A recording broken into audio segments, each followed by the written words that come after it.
बिस्मिल्लाहिर्रहमानिर्रहीम। खातिन हज़रात, मैं हूँ अख्तर अब्बास और आप सबको मेरा सलाम पहुँचे। फरीदा ने बड़ा गंभीर मसला उठाया। उन्होंने कहा मेरी अम्मा जैसे जैसे बूढ़ी हो रही हैं, उनके हाथ पैर जैसे वो फुट जाते हैं, एड़ियाँ, तो मैं उनके लिए मुख्तलिफ क्रीमें या चीज़ें भेजती रहती हूँ। मैंने उनके लिए ये जो डॉक्टर साहबा का बनाया हुआ है सीरम, वो भी उनको भेजा, लेकिन वो मेरा कभी शुक्रिया नहीं अदा करती। दूसरा, जब भी उनके मैं घर जाती हूँ तो मेरी अम्मी मेरे मियाँ की पजीरा ही नहीं करती, और बाज़ दफ़ा उनके जुमलों से मेरे मियाँ हर्ट होते हैं। और अब तो उन्होंने कह दिया कि मैंने तुम्हारी माँ के घर, अब्बा इनके नहीं हैं, मैंने तुम्हारी माँ के घर जाया ही नहीं करना। अच्छा बेटा, ये कहीं कुछ लोगों के जहनों में एक गांठ सी बंधी होती है। पिछले दिनों एक बच्ची ने अपना जो मसला था, उन्होंने कहा कि जब मैं घर जाती हूँ अम्मा के, तो सब बेटियां जाके 2-2 हफ्ते महीना महीना रहती हैं, पर मेरा 2 दिनों के बाद ही मेरा दम घुट जाता है। मुझे ना वो प्रोटोकॉल देती हैं, ना मुझे वो इम्पोर्टेंस देती हैं। यानी जैसे माएँ बहुत लाड से कि मेरी बेटी आई, उसका बच्चा आया, तो उसको खाने बनाती हैं, आइसक्रीम मंगा के खिलाती हैं। ज़रा एक मतलब लाड का अंदाज़ होता है। तो वो कहती है कि मैं अपने पैसों से दूध मंगवाती हूँ, अपने पैसों से चीज़ें मंगवाती हूँ, जो मेरा जी चाहता है, अगर कोई अवेलेबल चीज़ें हों तो वो मैं बना लेती हूँ। और अम्मा जानबूझ के ना सिर्फ मेरी मेज़बानी को, यानी अच्छी होस्ट नहीं बन रही, जबकि शादी से पहले ऐसा नहीं था। अच्छा, ये अगर कभी गौर करें इस पे, तो एकदम से औरतें या मर्द बदलते नहीं हैं।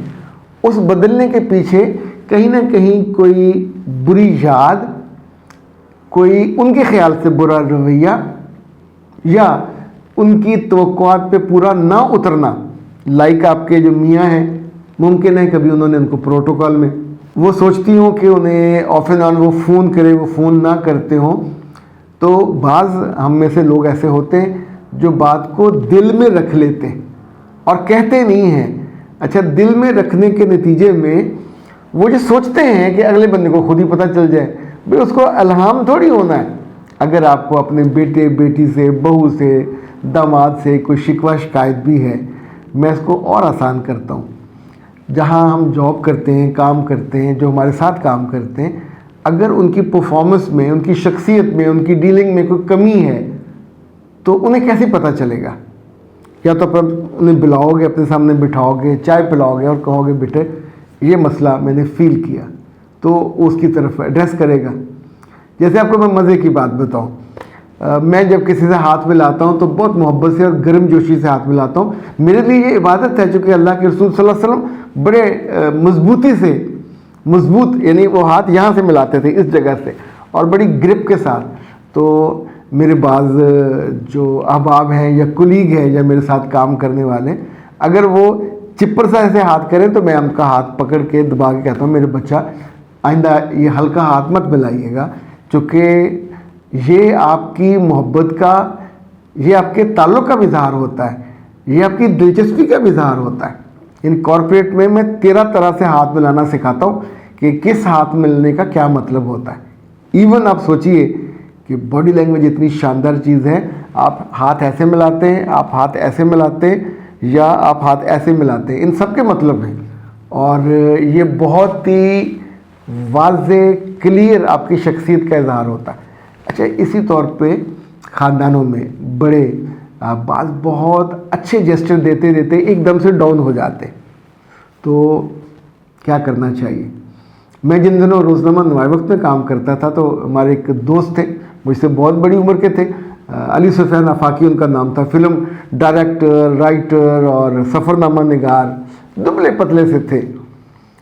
अच्छा, कुछ अरसे के लिए उन्हें मेरे साथ यूँ समझे दफ्तर ने एक टास्क पे निगरान बना दिया।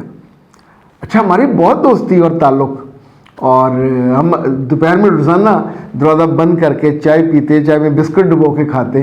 अब उन्होंने मुझे रोज़ ख़त लिखना शुरू कर दिया, तुम्हारा असिस्टेंट लेट आया, क्यों नहीं तुमने पूछा, तुम्हारा असिस्टेंट बाथरूम में जाके ज़्यादा देर बैठा रहता, तुमने, एक एक चीज़ पे वो नज़र रखते थे। अच्छा, मैं चूँकि बहुत देर से जाता था, शाम 6 बजे दफ्तर ख़त्म हो जाता था, मैं 10, 11, 12 اپنے کام کو شوق سے کرتا تھا. انہیں یہ نظر آتا تھا, لوگ ان چونکہ وہ رپورٹیں لیتے تھے تو اس پہ مجھے نہیں اعتراض کرتے تھے, لیکن میری ساتھ ساتھ کسی نہ کسی چیز پہ اعتراض کر دیتے. 5-6 لیٹر ہو گئے تو مجھے بہت غصہ آیا, برا لگا. انہیں میں نے کچھ نہیں کہا. ہمارے ایک دوست تھے جو جرمن کمپنی میں HR کے ہیڈ تھے, نسیم ان کا نام تھا, مالٹن بی میں ان کا دفتر تھا, شیئرنگ ایشیا کمپنی کا نام تھا. میں ان کے پاس گیا, انہوں نے کہا کہ یہ مسئلہ ہے, تو وہ ہنس پڑے, کہنے لگے کہ اس کا مطلب یہ ہوتا ہے کہ یہ جو دھواں اٹھتا ہے, دھواں مسئلہ نہیں ہے, جو سلگن ہے وہ کہیں اور ہے, اس کو ٹریس کرے. تو جا کے تم براہ راست ملو ان سے اور ان سے کہو کہ آپ تو اتنے اچھے خاصے تھے, یہ کیوں دھواں روز آپ 2-3 لائنیں لیٹر لکھ کے بھیج دیتے ہیں.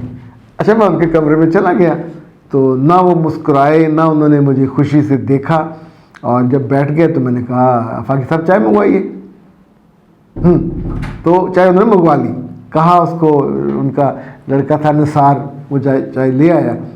میں نے پوچھا مسئلہ کیا ہے, اتنے خاصے اچھے تھے, ہمارا مطلب اٹھنا بیٹھنا, پورے دفتر میں 150-200 لوگ تھے اور ہماری آپس میں بہت اچھی انڈرسٹینڈنگ تھی. تو کہنے لگا تم مجھے اپنا افسر ہی نہیں مان رہے. اچھا, یہ جملہ سن کے لٹرلی میرا کہکا نکل گیا. میں نے کہا حد ہو گیا فاقی صاحب, یعنی اس عمر میں آپ کو افسری منوانی ہے تو آپ یا پین, آپ کے یہ مختلف اسسٹنٹ اور کاپی پیسٹ سارے ہیں نا آپ کی افسری ماننے کو. تو میرے ساتھ آپ کا جو تعلق تھا وہ افسری ماتحتی والا بنتا نہیں ہے. یعنی ہم اگر ایک اسٹیٹس میں بھی ہم ایک جیسے, وہ بھی ایڈیٹر ہے, میں بھی ایڈیٹر ہوں. دوسرا, ہم ڈیلنگ میں اور تعلق میں بہت اچھے, یعنی ہماری بہت اچھی دوستی ہے جو کسی اور کے آپس میں نہیں.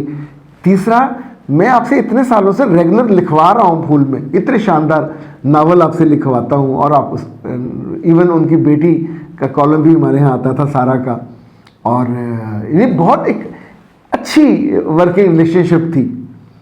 مگر وہ جو ان کا جملہ تھا, آئی گاٹ دیٹ پوائنٹ کہ یہ چاہتے ہیں کہ میں ان کی افسری مانوں, تو بیچ میں نے ان کے پاس جانا چھوڑ دیا تھا. پھر میں نے دوبارہ ان کی طرف جانا شروع کیا, لیکن ساتھ ہی میں نے ایک روز نظامی صاحب کے پاس گیا جو ادارے کے مالک تھے, اور میں نے ان کو فائل دی کہ سر 7 لیٹر ہو گئے, اور اس سے پہلے 8-9 سالوں سے ہم سکون سے کام کر رہے تھے.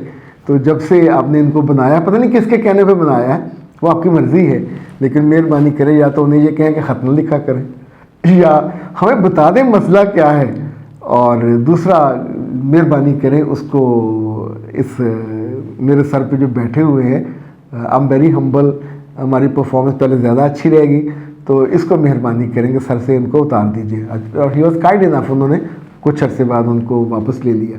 تو یہ جو جسچرز ہوتے ہیں ماں کے یا بھابھی کے یا بہن کے, کہ کبھی کبھی وہ آپ کو تنگ کرنے لگ جائیں ایک دم سے, تو یہ بھی تو ہو سکتا ہے کہ آپ ان کو تھوڑا پروٹوکول زیادہ دینے لگ جائیں, ان کا ریکارڈ زیادہ کرنے لگ جائیں, کوئی تحفہ شفا بڑھا دیں, اپنے پاس بلا لیں, کہیں ہاتھ پکڑ کے باہر لے جائیں کھانے وانے پہ.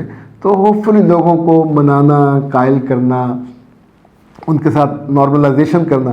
جب ہم یہ سوچتے ہیں ایسی تو تیسی, پھر اگر یہ کرتی ہیں تو میں بھی یہ کروں گا, یہ حل نہیں ہے. حل تھوڑا سا بعض دفعہ آپ کو ایسے کر کے ان کو سیٹل کر لینا آپ کے لیے اطمینان کا. ایک PN بھی اگر آپ کے پیچھے لگ جائے تو آپ کو ٹف ٹائم دیتا ہے. یہ جائے کہ ایک ماں کی دعائیں کم ہو جائیں گی, بہن بھائیوں میں سے کوئی ہوگا تو محبت کم ہو جائے گی, خوشی کم ہو جائے گی, کئی سارے نقصان ہوتے ہیں. ویسے بھی صلہ رحمی ہے, اور صلہ رحمی کا حکم ہے, آپشن نہیں ہے. قطع رحمی سے بچنا ہے ہر صورت میں, چاہے وہ پروٹوکول دے یا نہ دے. اللہ کے لیے اجازت دیجیے. السلام علیکم ورحمۃ اللہ.